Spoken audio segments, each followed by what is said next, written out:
A sound drew Brent's attention. Was it the beast? He was breathing heavy, sweating, and nauseous. The beast's poison had got him. His hand nursed a wound on his side. And he'd been so careful up until now. That's the adventurer's life.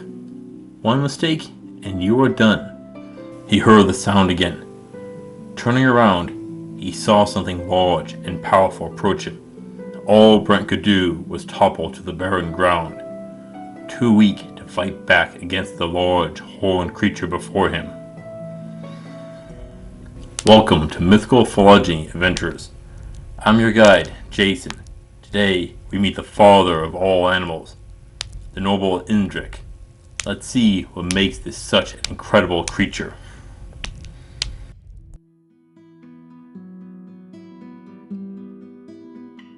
The Indrik comes from Slavic and Russian mythology and appears in the Book of the Dove. It is often found aiding heroes in their quest, as an advisor, an aid, and even a mount. It is no mindless beast, for it is the father of all animals. Indrik has incredible magic at its disposal. It can purify water with a touch of its horns, and even cause a spring to burst from the ground. The ground may tremble at its approach. Its bugle can awaken seeds and cause them to grow even in the depths of winter. Even its tears are able to heal wounds. Its appearance varies wildly. Either a bull or fish-like body, with deer or avian legs. For the head, it is either a horse or an elk, with two spiral horns in the center of its head. But other accounts give it large antlers on the sides of its head. But it is consistently said to be a very large animal, a towering beast. It is said to make its home on a holy mountain where no others are allowed to set foot.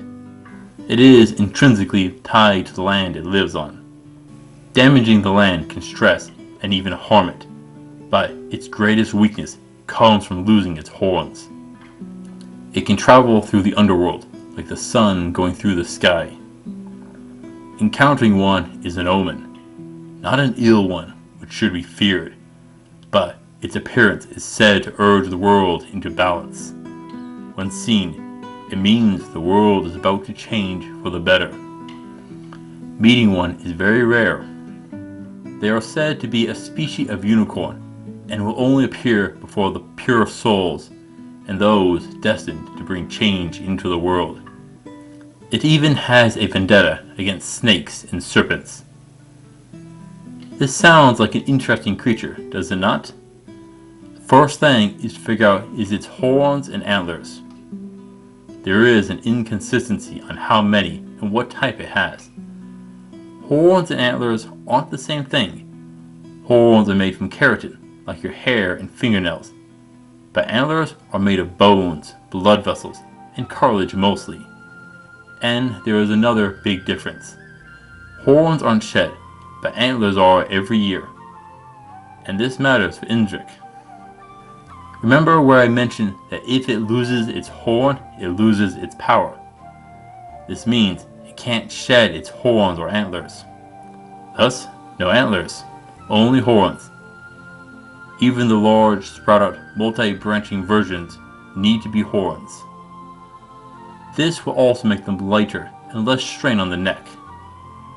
But their horns are said to be able to pierce solid stone.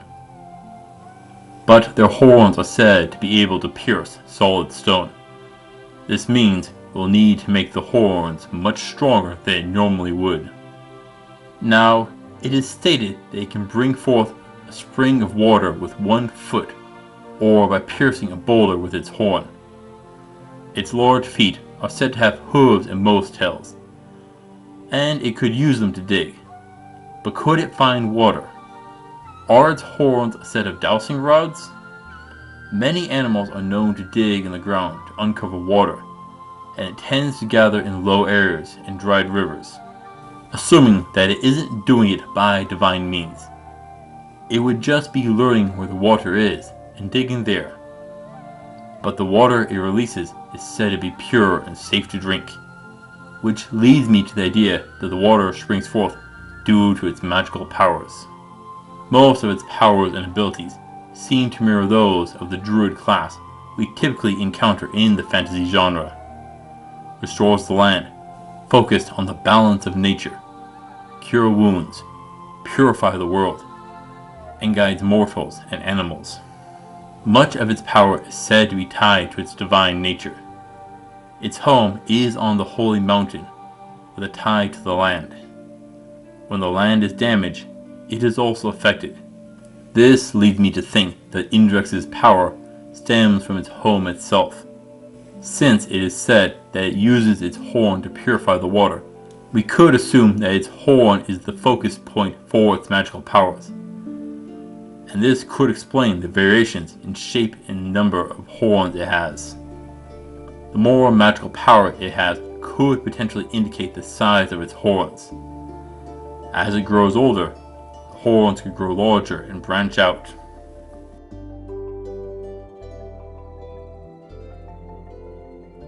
There is a saying about the Indrik in battle. Basically, you are a fool to battle it. Why is that? First off, it is very big and strong.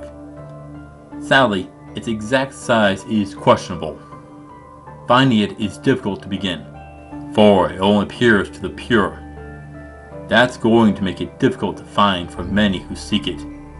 But we know its home, the Holy Mountain, a divine place where none are allowed to set foot. That will be difficult to get to, I am sure. But let's assume you do. Damaging the land could weaken it and bring it to you. A trap. But it can make the earth shake with its approach. There are two options here. Either it's magic, or it's just that big. Both bring up issues. You'll be hard pressed to keep your footing on shaking ground. Doubly so, as a giant beast comes rushing towards you. Depending on its height, some weapons won't work. Swords and axes will need to be swung at the giant legs that are running and kicking, while the body is too high to reach. That isn't going to be too easy. You could try digging traps, but how effective are those is questionable. The shaking ground could set them off. Trying to make the terrain difficult to walk on will impinge you more than Indrik. Best terrain to fight on would be narrow corridors, surrounded by pillars or rocks, narrow canyons, or massive and tightly spaced trees. A place where Indrik can't take advantage of its size. But such a place means it can try and smash its way through any barricades that you have erected for defense. That could result in you being buried in your own defenses, a dire strait to find yourself in. Spears and halberds might be able to reach the body, but again, you'll need to get close to strike it.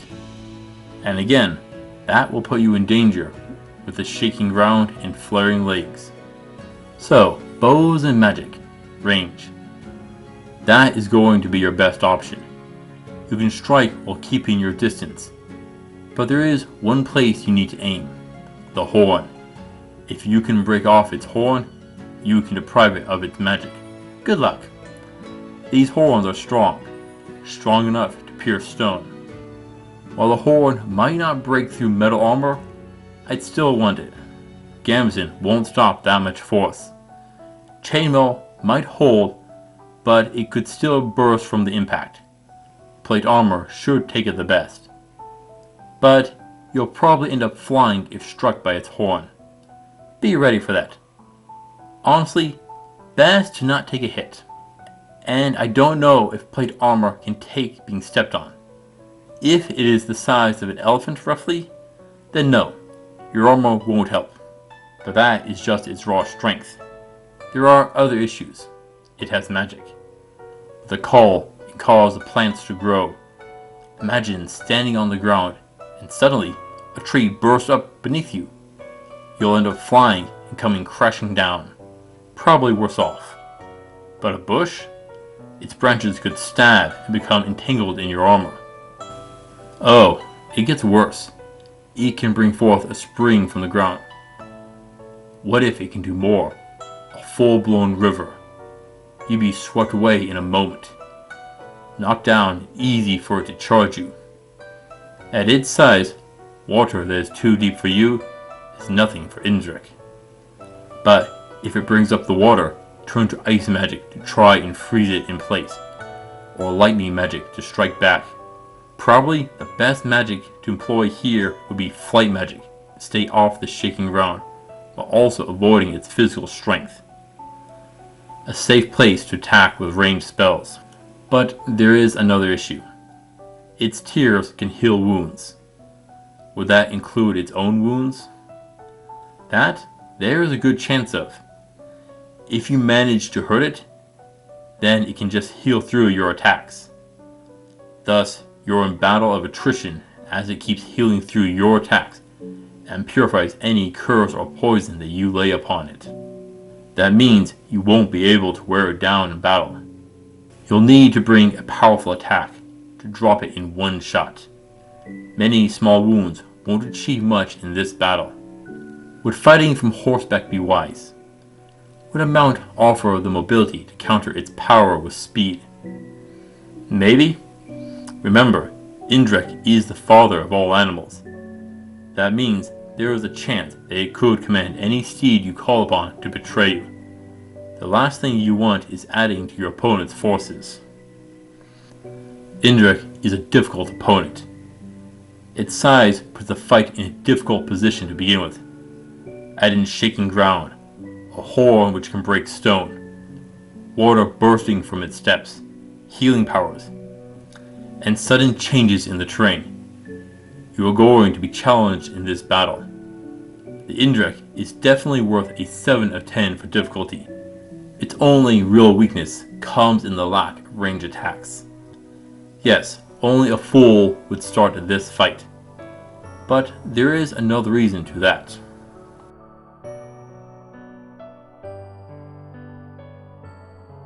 Indrik is rarely drawn into battle.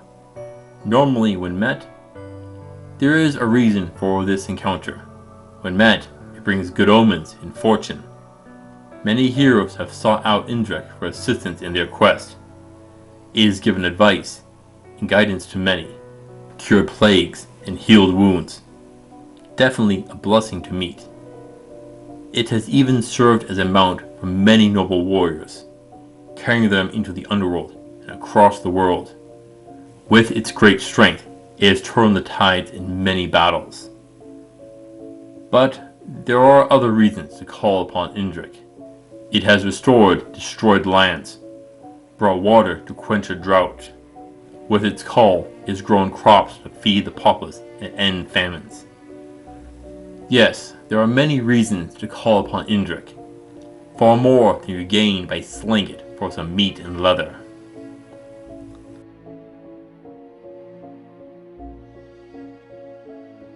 Brent watched as the massive creature approached him. The poison burned within him as Indrik leaned over. Its massive horn hovered just above the injured adventurer. Tears dripped along its long snout onto the injured man. The droplets landed on his chest and rolled into his wound. A warmth spread through the muscular man as his pain subsided. It nuzzled him and his fever broke. Brent breathed easier as he soaked in the world. He had been transformed into a verdant garden. Indrik walked away as Brent rose up. He called out his thanks as the beast gave a snort before leaving. Stumbling, Brent started off again, his mind fixed on the strange encounter which had saved his life. The Indrik is a powerful creature, a physically dominating foe, but furthermore with its powerful magic over nature. It can heal both mortals and the land with its mere presence. Definitely something which you should try and make friends with. Thank you for watching, adventurers. Please return next week, where we shall look at Babin Sea. Until then, I'll see you on the roads.